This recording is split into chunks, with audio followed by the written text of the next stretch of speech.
Alright, welcome back to another reality workshop where the work is real expensive. And today we're into a problem with our valve train. Alright, now this is a small block Chevrolet. This is actually was a 350 and it's been stroked to a 383. Most of you guys can look that up. It's 400 cranking rods, harmonic bouncer, and flywheel. The main journals have been cut to fit the mains of a 350. Now, when you stroke these things, they wrap up pretty quick. This one turns pretty fast. So that means you reach your 5,500 RPM limit, which this one is, or maybe 58, pretty quick. And as you can look, I run a stock valve tray.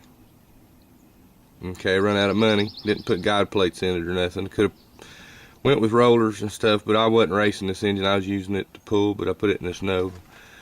And I had a transmission put in it a few weeks ago, and about 3 days after I got it back, I got this problem. So I figured on their little test run, they turned him up pretty hard, not knowing that it was a 383. And anyway, it broke some valves, or bent some push rods, and it's bent this valve. It broke a lifter. But whenever you take these valve covers off, you can tell pretty quick if you're looking at the valve train what's going on. Because I'm going to pull in on this set right here. You see the end of that one? She's pretty good. That one's alright. And then we get down here. There's the trouble. That's what I've got to fix. But the valve's bent. The valve is bent, and we are getting ready to change heads because I don't have the funds to take it off and get it fixed, because that's going to cost a few $100s. I've also been working on 94 Buick. Changed the ICM.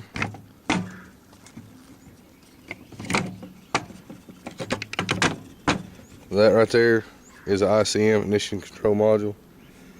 And there's your coil packs that sit down on them little tabs.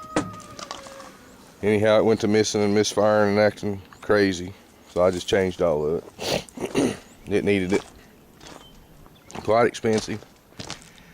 If you use Rock Auto, it ain't too bad, but those of y'all who use AutoZone, Advance, and O'Reilly's and don't have time to wait to order, yeah, expensive.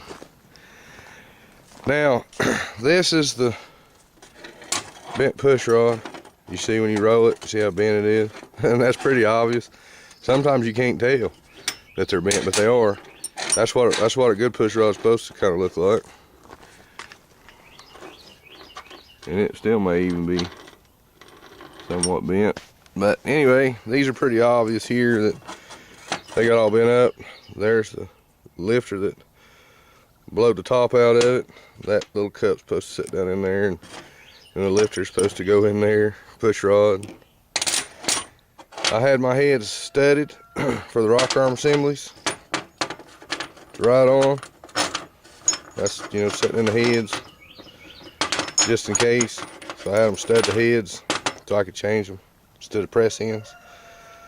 But it gouged that one on one of them, broke this other one, plumb off. And that's caused by an overriv. And I hope piston's alright when I get in there. But these are the heads that I'm cleaning back up. I've had these heads forever. These are the feeler heads designed by Crane. There's the little Mickey Mouse ears, we call them. I'll flip it here in a minute and show you some numbers. If you don't want to look the numbers up, you'll find them yourself. These are what we call a closed chambered head. If you look at that little egg shape, that's going to change the character of that engine quite a lot. Last time I ran these heads, I had a big old cam in it. Cut through town, idling a little bit. You see that carbon? That is bad. But it had a big whopper in it. Mac Daddy. And that's usually what happens when you get too big a cam. It actually wasn't really streetable. And I was straightening it some, and I knew I was building up some carbon, so I figured I would stop it before I blowed those heads up or something.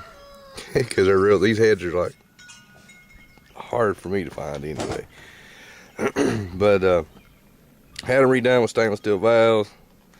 Shot a little nitrous to them. Had a lot of fun with them. So we're getting ready to clean them back up. And let me set this down here. We're going to clean them back up, and we're going to stick them back on that Nova and see what happens. See what really happens. Now, sorry for all the camera shake. See if I can get down in there where you can see those numbers real good. There you go. I think it's a 3827 186. It might be an 88.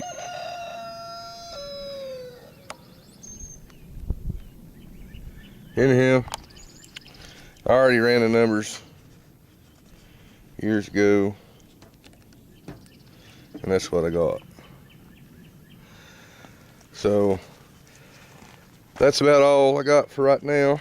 I've been working on the rear end too, for the old 70 truck. Getting ready to, well, trying to get it done, but I got too many other irons in the fire. I might make a video of that transmission when I tear it all apart and gut it for scrap, just for fun.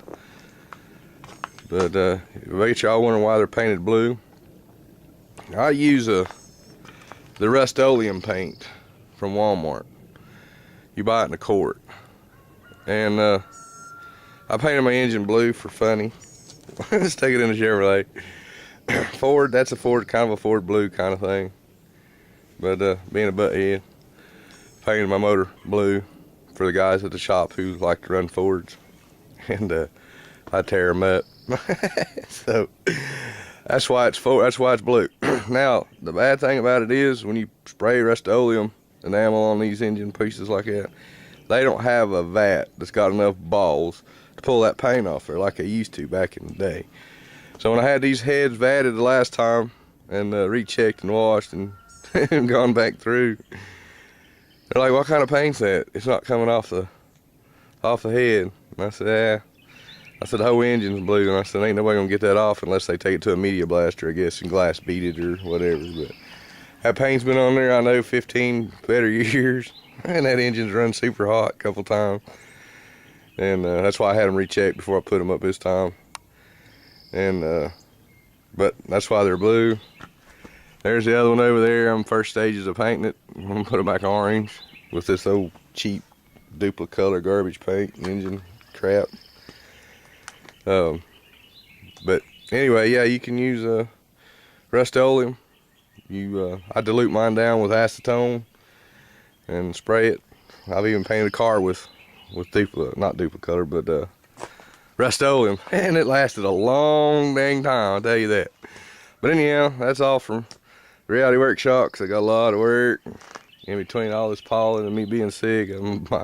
My work load's just doubled, so I'll keep making these little videos and letting you know how I'm doing.